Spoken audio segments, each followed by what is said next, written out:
Hi, my name's Jonathan Hayden. I've recently made the decision to rededicate my life to Christ because I feel like when I was younger, when I got saved and baptized, I did it more out of fear than for a love and passion for Christ. What's led me to this decision is working with the youth and work underneath the Pastor Brian in the discipleship program and the theology books that he's had me read and that I've chosen to read.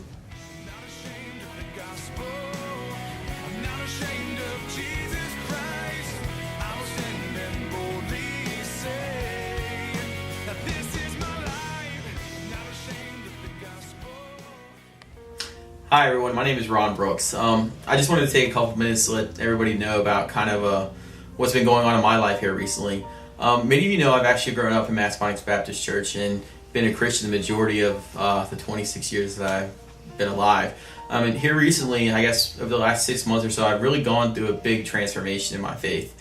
I've actually, I guess you could say I've actually decided to not be lazy anymore.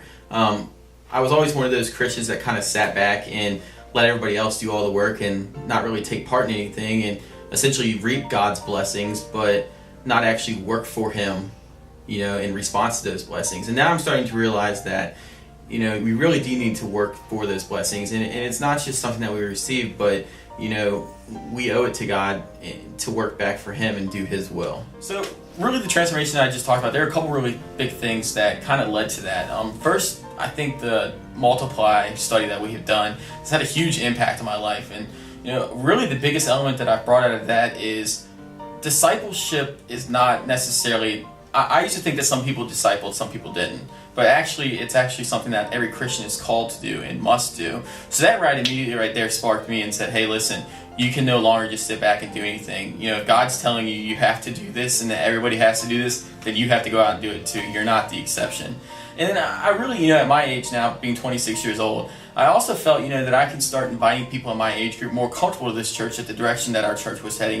We have a very laid-back, environment. We have a great praise band with drums and how much it's expanded with guitars and bass and everything like that. So I really thought that the environment that the church was starting to evolve into and offering more with the laid-back atmosphere was really something that I could see myself being more comfortable in, as well as me inviting people my age more comfortable and tell them to come also. So I hope everyone has gotten a chance to meet Rob and Stephanie over the past few weeks today, because this is a huge day for them and they are some great people. I actually just met Rob and Stephanie probably a year or two ago. I actually met Rob first through a fantasy football league that we were doing. However, him and Stephanie knew Gracie and her family, the Hart family, a long time before that. And Stephanie and Gracie had shared the love of photography. So recently they shot a wedding in Stafford together. And they followed up a few weeks later, getting together, for dinner one night at Panera to just simply edit these pictures. Well, Rob and I decided that we were going to go ahead and just tag along and we'll talk about the upcoming fantasy football season. In the course of the discussions, because the pictures took 3 hours, Rob and them started talking about, wanting to get back in church a little bit more.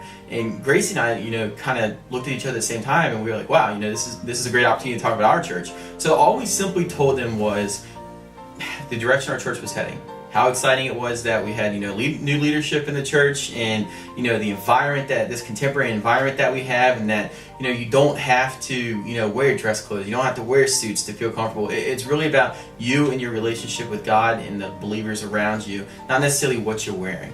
And it was really that simple. A few days later, Rob Facebook messaged me, said, hey, we're kind of interested in going. Can you shoot me the times of your services? And, you sure I can wear jeans? And so I shot him the times of services and everything like that. And, the rest is really history from there. Him and his wife showed up, the next week, and they started coming, and, their lives have been changed because of it. Hi, I'm Robert. And a couple months ago, some friends of mine invited me and my wife out to MBC Baptist Church. After coming to MBC and listening to Brian's message, it really resonated with me. And I decided it was time to rededicate my life to Christ. So I'm here today to do just that, to rededicate my life to Christ and have an actual baptism that I can remember. As a child, I was baptized, but like most people, you can't really remember it because you're too young. So that's why I'm here. Hi, my name is Stephanie. A few months ago, I found myself praying more and more often. When we came to Massaponax Baptist Church, Brian's message spoke to me about my praying may have just been for my needs and potentially as a get out of hell free card. The message spoke to me, and I realized that God needed to be a daily part of my life, and I decided to give my life to Christ. I'm very excited to be baptized to celebrate the relationship that I'm going to build with God.